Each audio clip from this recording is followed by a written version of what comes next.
మన పరిశుద్ధమైనటువంటి గ్రంథములో నుంచి ప్రతిదీ ఆధ్యాత్మికంగా స్పిరిచువల్ నేచర్తో మనం ఈ సందర్భాన్ని గమనిస్తున్నప్పుడు మనకు ఒక్కొక్క వ్యక్తి ఒక్కొక్క సిచ్యువేషన్లో మనకు ఒక్కొక్క పరిస్థితికి అనుకూలంగా కనబడుతూ ఉంటారు. చూడండి, ఈ మోషే అనేటువంటి చంటి బిడ్డను రక్షించటానికి చేస్తున్నటువంటి ప్రయత్నం మనకు కనబడుతూ ఉంటుంది. ఈరోజు మీరు నేను చంటి బిడ్డల లాంటి మోషేకు పోలినటువంటి వారంగా కనబడుతూ ఉన్నాం. సాతాను మోషేను మృంగివేయాలి అని ఎలా చూశాడో, ఫరో మోషేను హతమార్చాలి అని ఎలా చూశారో, అదే విధంగా ఈరోజు ప్రతి క్రైస్తవుణ్ణి మృంగివేయటానికి సాతానుడు కొదమసింహమై వారి యొక్క గుమ్మములను ఎక్కి వారి యొక్క కిటికీల యొద్దకు వచ్చి చూస్తూ ఉన్నాడు. వాడుకున్నటువంటి ఆశ ఒక్కటే, వారు కనబడుతున్నటువంటి వారిని మృంగివేయాలి, ఆత్మీయతలో వారు పెరగకూడదు, ఆత్మీయతలో వారిని ఎట్టి పరిస్థితుల్లోనూ ముందుకు కదలనివ్వకూడదు, వారిని నాశనానికి అప్పచెప్పాలి. వారు దేనిలో మునిగిపోవాలి అంటే నైలు అనేటువంటి నదిలో మునిగిపోవాలి. They should not live a holy life. వారు పరిశుద్ధమైనటువంటి జీవితము ఎన్నడూ వారిని జీవించనివ్వకూడదు అన్నటువంటి ప్రయత్నంతోనే వాడు కనబడుతూ ఉంటాడు. ఇక్కడ ఫిజికల్గా డెత్ను తీసుకొస్తూ ఉన్నాడు, కానీ మనం చూస్తున్నటువంటి ఆత్మీయ జీవితంలో వాడు ఏం చేస్తుంటాడంటే ఆత్మకు మరణాన్ని తీసుకొస్తూ ఉంటాడు. Physically we will be alive. ఈ దేహముతో మనం జీవిస్తున్నటువంటి వారిని కానీ కనబడుతుంటాము, కానీ ఆత్మలో చచ్చిన వారిని వలె చేయటానికి ప్రయత్నం చేస్తూ ఉంటాడు. ఈ has N number of ways. అనేకమైనటువంటి దారులు గుండా, అనేకమైనటువంటి మార్గముల గుండా ఒక వ్యక్తిని ఆత్మీయతలో పడవేయటానికి ప్రయత్నం చేస్తూ ఉంటాడు. వాడు అదే ప్రయత్నాన్ని చేస్తూ ఉన్నప్పుడు ప్రభువారు మనల్ని అలా విడిచి పెట్టలేరు. ఆయనకు ఒక పర్పస్ ఉంది, ఆయనకు ఒక ప్లాన్ ఉంది. అందుకనే ఒక జమ్ము గడ్డిని తీసి ఒక బుట్టను అల్లాలి. దానినే సహవాసము అని పిలుస్తున్నాము. దాన్ని ఏమన్నాము? సహవాసము. దాన్ని ఏమన్నారండి? చెప్పాలి అందరూ. సహవాసము. ఈరోజు దేవుడు మీ కొరకు, నా కొరకు ఈ సహవాసాన్ని నిర్మించుకున్నారు. ఎవరితో? పరిశుద్ధాత్మ శక్తి చేత ఆయన ఒక చక్కటి నిర్మాణాన్ని కలిగించారు. ఇక్కడ ఒక చక్కటి సహవాసాన్ని నెలకొల్పారు. ఎందుకంటే అందులో మనం సురక్షితముగా ఉండాలి అని, అందులో మనము నీటిలోనికి జారిపోకుండా ఉండాలి అని. అందుకనే ఆ బుట్టకు ఏం పూయబడింది? కీలు పూయబడింది. సహవాసముకు వస్తున్నటువంటి వారు, ఆత్మీయతలో ఎదుగుతున్నటువంటి బిడ్డలు, వారు ఎన్నడూ నైలు నదిలో మునిగిపోకుండా వారిని దేవుడు ప్రొటెక్ట్ చేయటానికి ఈ సహవాసమును నిర్మించుకున్నారు. చాలామందికి ఉండేటువంటి ఒక అలవాటు ఏంటంటే, ఆదివారము మందిరానికి వెళ్ళకపోతే ఏమవుతుంది? మనము ఆన్లైన్లో చూసుకోవచ్చు కదా. దేవుని మందిరానికే వెళ్ళవలసినటువంటి అవసరత మనకి ఏముంది? నేను చాలా బిజీగా ఉన్నానండి, ఈరోజు దేవుని మందిరానికి వెళ్ళటానికి నాకు అవకాశము లేదండి అని చాలామంది వారికి ఉన్నటువంటి బిజీ షెడ్యూల్స్ని బట్టి ఏదో ఒక రీతిగా, ఏదో ఒక తమకు తాముగా సమర్థించుకోవటానికి కొన్ని వాటిని చూపించి ప్రయత్నం చేస్తూ ఉంటారు. నిజంగా ఆన్లైన్ ప్రోగ్రాం చూస్తున్నటువంటి వారు మొదటి నుంచి ఆఖరి వరకు అస్సలు ఆపకుండా మేము కంటిన్యూస్గానే చూస్తున్నామండి అని చెప్పేవారు ఉంటారా? ఉండరు. ఒకవేళ చూస్తున్నా ఇంట్లో ఉన్నటువంటి పరిస్థితులను బట్టి వారి కాన్సన్ట్రేషన్ అంతా దేవుని ఆరాధించడంలో కనబడుతుంటుందా? కనబడదు.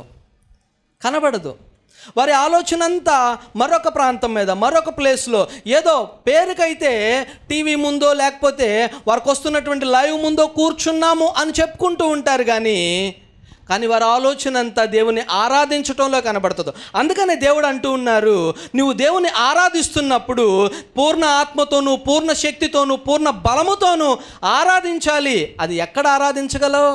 ఒక మండుతున్నటువంటి కొలనులోనే నువ్వు ఆరాధించగలుగుతుంటావు. నువ్వు మండుతున్నటువంటి ఒక ప్రదేశంలోనికి రావాలి. చల్లబడిపోయి బయట ఉన్నాము, ఆ కట్టెను తీసుకొచ్చి మండుతున్నటువంటి ఆ మంటలో పెట్టినప్పుడు ఆ కట్టె మండటానికి అవకాశం ఉంటుంది. ఇంట్లో కూర్చున్నావు, ఆరిపోయి చల్లారిపోయి ఉండి ఆ చల్లారిపోయినటువంటి వాతావరణంలోనే ఉంటే అది మండటానికి అవకాశం ఎక్కడిస్తుంది? మనకి అవకాశం లేదు. ఈరోజు బహుశా ఆన్లైన్లో ఈ యొక్క లైవ్ ప్రోగ్రాం ద్వారా కూడా కొంతమంది చూస్తూ ఉండుండొచ్చు. ప్రియమైన సహోదరుడా, సహోదరి, నీకు ఒక చిన్న విన్నపం చేయాలి అనుకుంటూ ఉన్నాను. దేవుని మందిరానికి వెళ్లకుండా ఆన్లైన్లోనే మన యొక్క భక్తిని ముందుకు కొనసాగించవచ్చు అనుకుంటున్నారేమో. బిడ్డ, నువ్వు చల్లారిపోయినటువంటి స్థితిలో ఉండి మండటానికి అవకాశం లేనటువంటి పరిస్థితుల్లో ఉండొచ్చు. మందిరానికి వెళ్ళు, నువ్వు మండటానికి అవకాశం ఉంటుంది.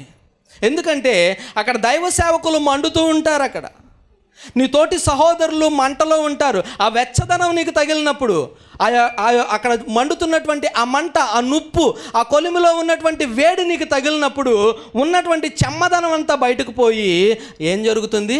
మనము కూడా మండించబడటానికి అవకాశము కనబడుతూ ఉంటుంది. అందుకనే దేవుని మందిరమునకు మనము ప్రాముఖ్యతను ఇవ్వవలసినటువంటి వారముగా ఉన్నాము.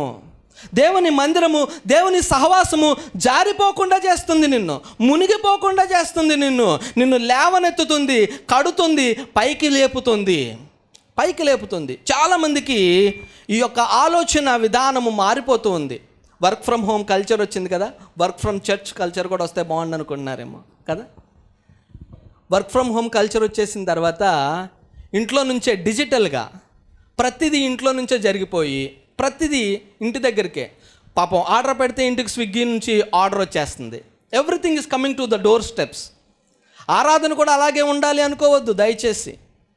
బహుశా ఇంకా ముందున్నటువంటి రోజుల్లో, ఇంకా ముందున్నటువంటి దినాల్లో అలాంటి ఒక పరిస్థితికి రావచ్చేమో.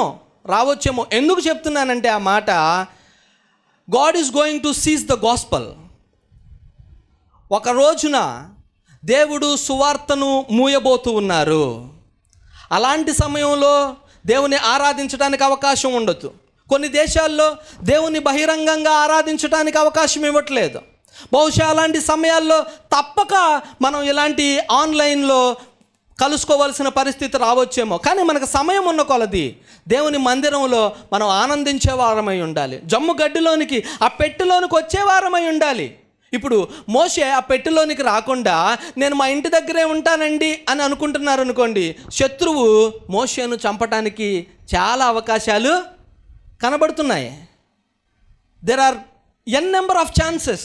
మోషే జమ్ము గడ్డిలోనికి వచ్చారు, పెట్టెలోనికి వచ్చారు కాబట్టే మోషేను రక్షించటానికి ఒక అవకాశము దేవునికి కలిగింది. ఈరోజు మనం భయం కలిగి, భక్తి కలిగి, శ్రద్ధ కలిగి దేవుని మందిరాన్ని వెంబడిస్తున్నటువంటి వారమై ఉన్నప్పుడు దేవునికి కూడా మన మీద ఒక కన్ను మన మీద పెట్టడానికి అవకాశము ఉంటుంది. నా బిడ్డ భక్తి కలిగినటువంటి వ్యక్తి, నా బిడ్డ శ్రద్ధ కలిగినటువంటి వ్యక్తి, నా బిడ్డ నన్ను వెంబడిస్తున్నటువంటి వ్యక్తి, సమయానికి పరిగెత్తేటువంటి వ్యక్తి అయి ఉన్నాడు. తనను ఒకసారి నేను గుర్తు చేసుకోవాలి. ఒక్కసారి గమనించండి నోవాహు జీవితాన్ని. He's the only righteous person. ఆయన ఒక్కడే నీతిమంతుడిగా బ్రతుకుతూ ఉన్నారంట. అందుకనే దేవుడు ఆయనతోనే మాట్లాడారు. ఆయనతోనే మాట్లాడడానికి గల కారణం ఒక్కటే, ఆయన నీతిమంతుడిగా దేవుని స్వరాన్ని వినేటువంటి వ్యక్తిగా కనబడుతూ ఉన్నారు. మిగిలిన వారందరూ ఆయన ఫ్యామిలీని ఎక్కిరించి ఉండొచ్చు కదా. మిగిలిన వారందరూ ఆయన ఫ్యామిలీని, అబ్బా దేవుని మాట విన్నావా నువ్వు, ఈ టైంలో వర్షం పట్టవేంటి, ఈ టైంలో వరద రావటం ఏంటి, ఆకాశం నుంచి వాకెళ్ళు విప్పినట్లుగా అంత పెద్ద వర్షం రావటం ఏంటి అని ఆయన చుట్టూరు చేరి ఆయన బిడ్డలను ఎగతాళి చేసి, ఆయన భార్యను ఎగతాళి చేసి, కోడండలను ఎగతాళి చేసి, తన కుటుంబాన్ని ఎగతాళి చేసిన 120 సంవత్సరాల పాటు ఆయన ఒక ఓడను నిర్మించటానికి ఏమాత్రము సంకోచించలేదండి. ఈరోజు ఒక చిన్న శ్రమ వచ్చి, అబ్బా భక్తి పర్రాలు బయలుదేరిందండి అనగానే మన హృదయంలో ఒక రకమైనటువంటి బాధ వచ్చేస్తుంది.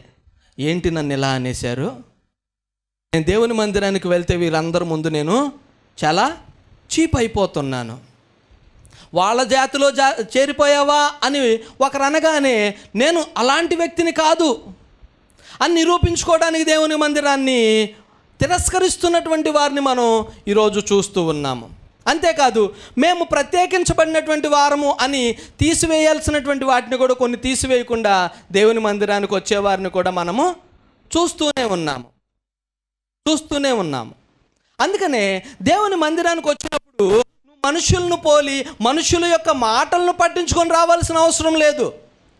It's a 1-to-1 connection, 1-to-many connection కాదది కదా. It's a 1-to-1 connection. నీ హృదయము దేవుని హృదయానికి ఎంతవరకు కనెక్ట్ అవుతుంది అన్నటువంటి దానిని మాత్రమే మనం ఇక్కడ చూడవలసినటువంటి వారమై ఉన్నాము.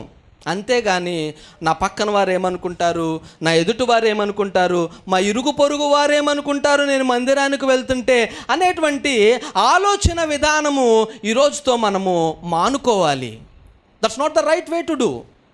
అది మనకు సరి అయినటువంటిది కాదు. మనము 1-to-1 కనెక్షన్ కలిగినటువంటి వారమై ఉండాలి.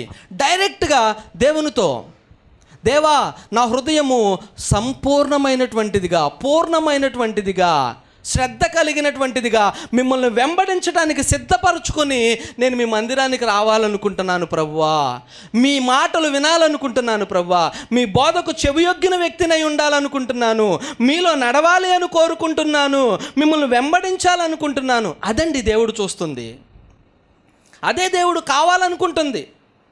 ఈరోజు దేవుడు మన ఐశ్వర్యాన్ని చూడట్లేదు, ఎందుకంటే ఈ సమస్తమును సృజించినటువంటి దేవుడే. He has everything. అది మనకు ఆయన ఇచ్చినటువంటిదే. ఒక రకంగా చెప్పాలంటే మనం రోడ్డు మీద వెళ్తూ ఉన్నప్పుడు ఎవరో ఒక వ్యక్తి వచ్చి అయ్యా ఒక 10 రూపాయలు ఇవ్వండి అంటే మీరు ఒక 10 రూపాయలు ఇచ్చారనుకోండి, 10 రూపాయలు ఇచ్చారనుకోండి, తర్వాత మీరు ముందుకు వెళ్ళిపోతూ ఉంటారు. ఆ వ్యక్తి ఏమనుకుంటాడు, ఆ 10 రూపాయలు చూసుకుని ఆహా నా దగ్గర ఎంత డబ్బులు ఉన్నాయో అనుకోవచ్చు, తన ఉన్నటువంటి లేమిని బట్టి, పరిస్థితిని బట్టి. ఈరోజు మనకు 1 కోటి రూపాయలు దేవుడు ఇచ్చారు, ఒక 10 లక్షలు దేవుడు ఇచ్చారు. అది ఏంటో తెలుసా? ఒక వ్యక్తి రోడ్డు మీద నడుచుకుంటూ వెళ్ళిపోతుంటే తీసి ఏం చేశారు?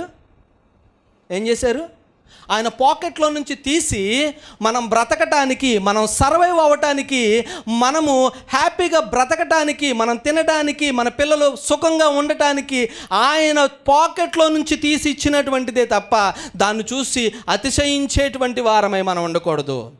దీన్ని చూసుకుని, ఆ ఇచ్చినటువంటి దాన్ని చూసుకుని ఇచ్చినటువంటి వ్యక్తినే మనం తిరస్కరించేటువంటి వారమై ఉండకూడదు కదా. ఒక రకంగా చెప్పాలంటే మనం అనుభవిస్తున్నదంతా ఆయన మనకిచ్చినటువంటి భిక్ష. మనకున్నటువంటి దాన్ని బట్టి నేను దేవుని మందిరానికి వెళ్ళను, దేవుని సన్నిధికి వెళ్ళను, దేవుడు మాట్లాడుతున్నటువంటి దానికి చెవియొగ్గను, సేవకులు చెప్పినటువంటి దాన్ని వినను, ఆయన ఎదిరించేటువంటి వ్యక్తిని అవుతాను అన్నటువంటి మాటలు మన నోట నుంచి వస్తున్నాయంటే మనం ఏం చేస్తున్నాము? అన్నం పెట్టే చేతిని నరికేస్తున్నాము అని అర్థం. అన్నం పెట్టేటువంటి చేతిని నరుక్కుంటున్నటువంటి వారం అయిపోతూ ఉన్నాం ఈరోజు మనం. దేవుడు ఆశీర్వదించడానికి పూనుకుంటున్నప్పుడు ఆ చిన్న ఆశీర్వాదాన్ని బట్టి, ఆ చిన్న పరిస్థితిని బట్టి, మనకిచ్చినటువంటి ఒక బిల్డింగ్ని బట్టో, మనకిస్తున్నటువంటి ఒక కారును బట్టో, మనకిస్తున్నటువంటి వ్యాపారమును బట్టో దేవునికి వ్యతిరేకమైనటువంటి దిశలో నడుస్తూ ఆయన ముందే మనం కాళ్ళ ఎగరేసే వాళ్ళం అయితే ఎలా? ఆయన మనకు ఒక భిక్ష వేసినప్పుడు మనం ఎలా ఉండాలి? ఇలా అంటున్నందుకు మీరేం అనుకోకండి, బట్ దట్స్ ద రియాలిటీ. ఆయన తనకున్నటువంటి వాటిలో కొంత మనకిస్తూ ఉన్నారు, ఇంకా శ్రేష్టమైన దాన్ని సిద్ధపరిచారు. చూడండి, ఏ ఆర్గనైజేషన్ అయినా సరే ఒక వ్యక్తిని పనికి కుదుర్చుకుంటున్నప్పుడు ఒకేసారి పెద్ద భారాన్ని వారి భుజాల మీద పెట్టరు. ముందేం చేస్తారంటే ఒక చిన్న పీస్ ఆఫ్ వర్క్ ఇచ్చి దీన్ని చేయండి, ఇది చేసిన తర్వాత చూద్దామని చెప్తారు. ఈరోజు ఈ లోకంలో నివసిస్తున్నటువంటి మనము కూడా ముందు చేయబోతున్నటువంటి పనికి సిద్ధపాటు కలిగినటువంటి వారంగా ఈరోజు ఇక్కడ మనం టెస్టింగ్ ఫేజ్లో నడుస్తూ ఉన్నాం. ప్రొహిబిషన్ పీరియడ్ అంటారు దాన్ని.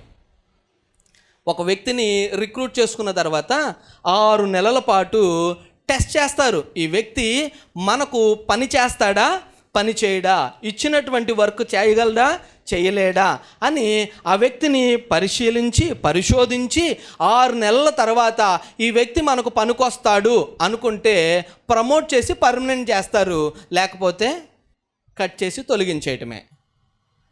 హెచ్ఆర్ వచ్చి మాట్లాడి, సార్ మీ పెర్ఫార్మెన్స్ అండర్ రేటెడ్గా ఉంది, దయచేసి మీరు ఇంకొక ఉద్యోగాన్ని వెతుక్కోండి అని చాలా నీట్గా, డీసెంట్గా, పొలైట్గా, హర్ట్ కాకుండా చెప్పి పంపించేస్తుంటారనమాట. ఎందుకు ఈ ఉదాహరణ చెప్తూ ఉన్నానంటే, ఆ 6 months ప్రొహిబిషన్ పీరియడ్లోనే ఉన్నాం మనం ఈరోజు. ఆ ప్రొహిబిషన్ పీరియడ్లో కూడా మనము సరిగ్గా కట్టబడాలి అని, సరిగ్గా ఉండాలి అని, సహవాసము అనేటువంటి ఒక జమ్ము పెట్టెలో దేవుడు మనల్ని ఉంచి, కాచి, నడిపించి, సిద్ధపరిచి, సరైనటువంటి మార్గంలో నడిపించి రాజభవనంలో నిలబెట్టడానికి సిద్ధపరుస్తూ ఉన్నారు.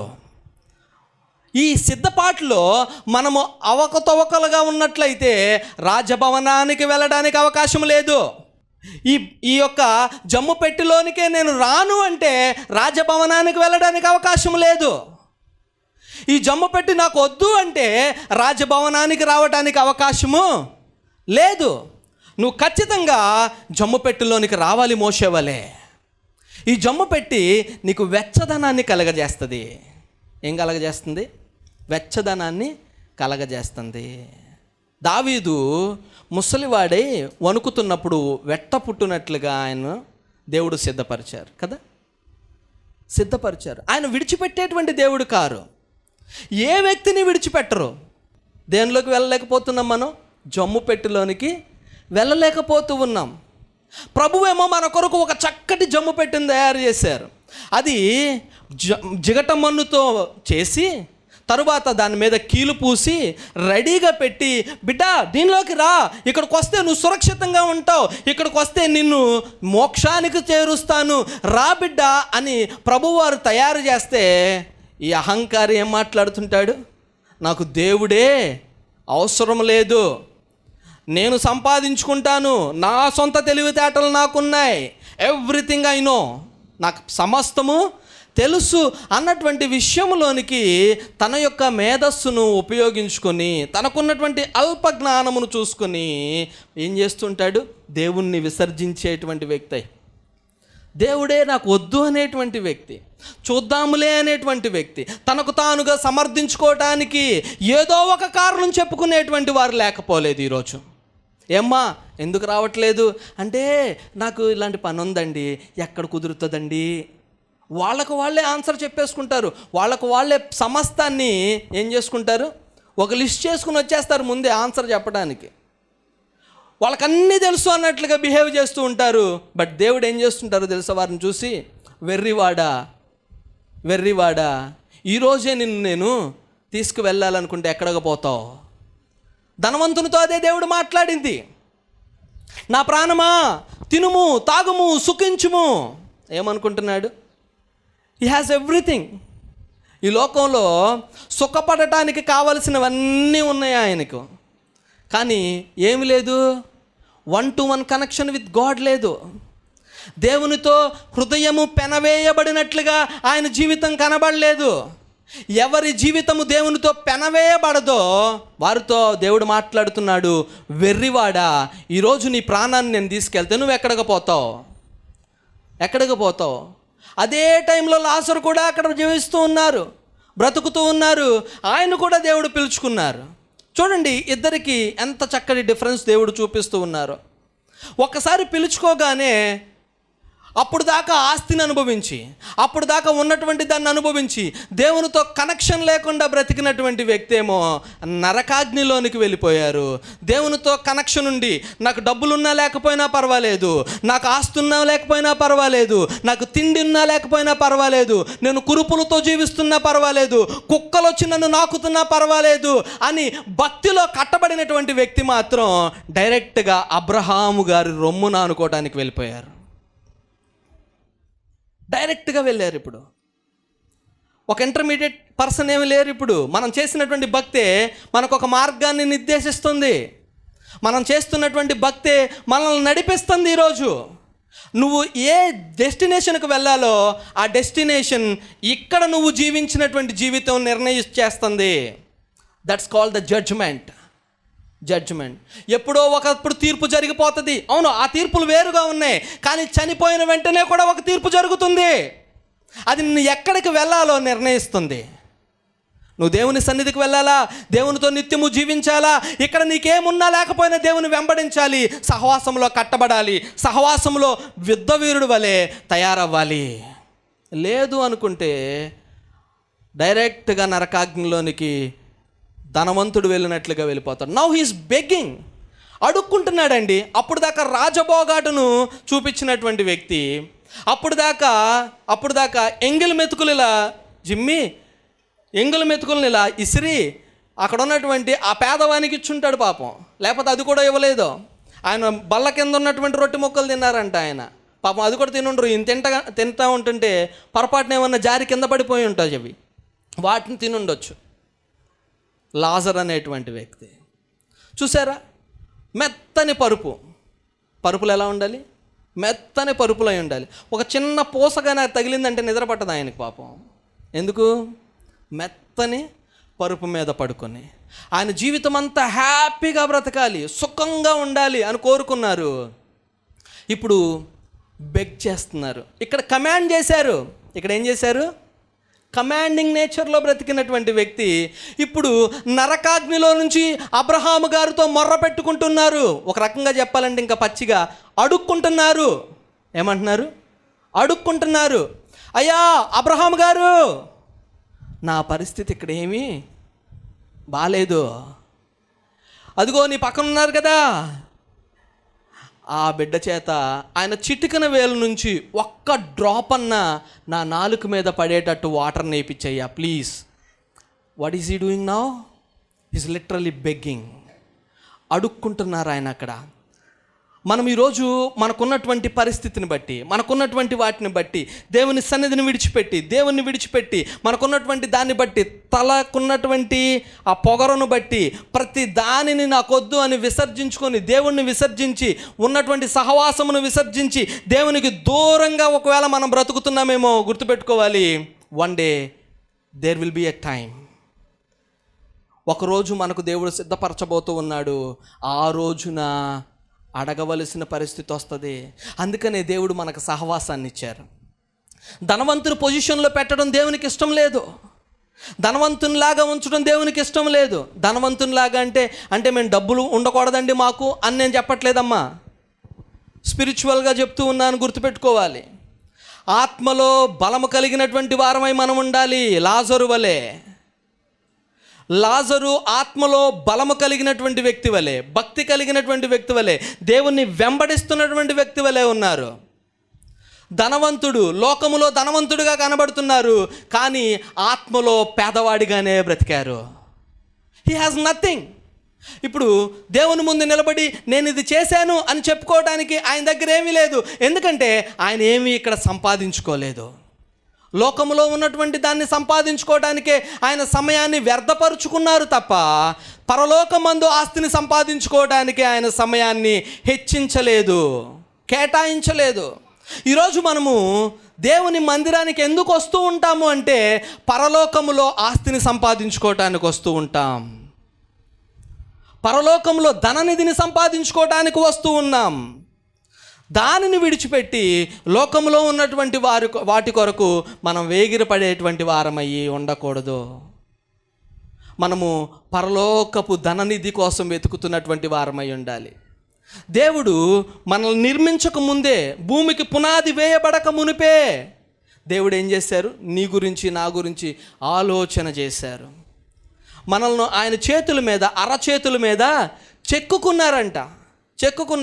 చాలామందికి ఉన్నటువంటి ఒక ఫోబియా, ఒక డిజార్డర్ ఏంటంటే నన్ను అందరూ వెలివేసేశారు, నన్ను అందరూ పట్టించుకోవట్లేదు, నేను అందరి నుంచి దూరం పరిచేశారు, నా పరిస్థితి అంతా అగమ్య గోచరం అయిపోయింది, నాకంటూ ఎవరూ లేరు. ఇది చాలామందికి ఉండేటువంటి ఒక మెంటల్ డిస్టర్బెన్స్. కానీ దేవుని వాక్యం దాన్ని సమర్థించట్లేదు బిడ్డ. దేవుని వాక్యం దాన్ని సమర్థించట్లేదు. ఎందుకు సమర్థించట్లేదు తెలుసా? ఒకటి, నిన్ను ఆయన అరచేతుల మీద చెక్కుకొని ఉన్నారు అంటే, ఆయనే నిన్ను అరచేతి మీద చెక్కుకున్నారంటే నీ మీద ఒక స్పెషల్ కాన్సన్ట్రేషన్ ఉంచారు. రెండవది, ఆయన నీకు సహవాసము అనేటువంటి ఒక జమ్ము పెట్టిని కూడా సిద్ధపరిచారు. He is not leaving you alone. రెండోది, మూడవ దాన్ని చెప్పాలనుకుంటున్నాను. ఇప్పుడు మోషేకు పక్కనే ఒక చిన్న బిడ్డను కూడా ఏర్పాటు చేశారు. ఆమె పేరు మిరియాము. నీకు నీకు దేవుడు తోడుగా ఉన్నారు, సహవాసము తోడుగా ఉంది. తరువాత మూడవది దైవ సేవకుడు తోడుగా ఉన్నారు. ఎవరు తోడుకున్నారు? దైవ సేవకులు కూడా తోడుగా ఉన్నారు. ఇప్పుడు సహవాసం నడుస్తూ ఉన్నప్పుడు, దేవుడు దాన్ని నడిపిస్తూ ఉన్నప్పుడు, దాన్ని చూసుకోవటానికి, దాన్ని కావలి కాయటానికి, దాన్ని ఎలా వెళ్తుందో అని చెప్పడానికి, ఏదైనా జరుగుతుందా ఒక చూపు ఉంచటానికి ఎవరిని ఏర్పాటు చేశారు? అక్కడ మిరియామును ఏర్పాటు చేసినట్లుగా ప్రభువారు మిమ్మల్ని, నన్ను కాయటానికి ఒక సేవకులను కూడా సిద్ధపరిచారు. ఎవరు ఇప్పుడు అనాథ? ఎవరికి ఎవరూ లేరు? ఎవరు నేను ఒంటరిని అనుకుంటున్నటువంటి వారు ఎవరో తెలుసా? ఆత్మలో దేవునిలో ఆనందించలేనటువంటి వారు అలా అనుకుంటూ ఉంటారు. ఆత్మలో ఆనందిస్తున్నటువంటి వారికి ఇప్పుడే శాంతి సమాధానం కలుగుతుంది. ఇప్పుడే నిశ్చయమైనటువంటి భద్రత కలుగుతుంది. ఎందుకంటే ఆయన మాట ఆదరిస్తుంది మనల్ని. ఆయన మనల్ని చెక్కుకున్నటువంటి వ్యక్తి అయి ఉన్నారు, మనల్ని నిర్మించినటువంటి వ్యక్తి అయి ఉన్నారు, మనల్ని విడిచిపెట్టినటువంటి దేవుడై ఉన్నారు. సహవాసం మీ కొరకు నిర్మించబడి ఉంది. అది మిమ్మల్ని లోకములోనికి పడిపోకుండా, లోకంలో దిగజారిపోకుండా మిమ్మల్ని ఎత్తి పట్టుకోవటానికి, ఈ లోకము అనేటువంటి నైలు నదిలో ఎక్కడ ఏ పరిస్థితికి దేవుడు మిమ్మల్ని అప్పచెప్పకుండా కాపాడటానికి సహవాసాన్ని ఏర్పాటు చేశారు. మూడవదిగా దేవుని సేవకుణ్ణి కూడా మన కొరకు ఏర్పాటు చేశారు. గుర్తుపెట్టుకోండి ఒకసారి. ఇప్పుడు అక్కడ ఉన్నటువంటి రాజుగారి యొక్క సహోదరి అక్కడ ఉన్నటువంటి నీళ్లలో జలకాలాడుతూ ఒక బుట్ట రావటాన్ని చూసి దాన్ని తెప్పించుకున్నారు. వెంటనే మిరియాము గారు వచ్చి ఆమెతో మాట్లాడుతున్నారు. అమ్మా, ఈ బిడ్డను పెంచడానికి మీకొక దాదీని చూడమంటారా?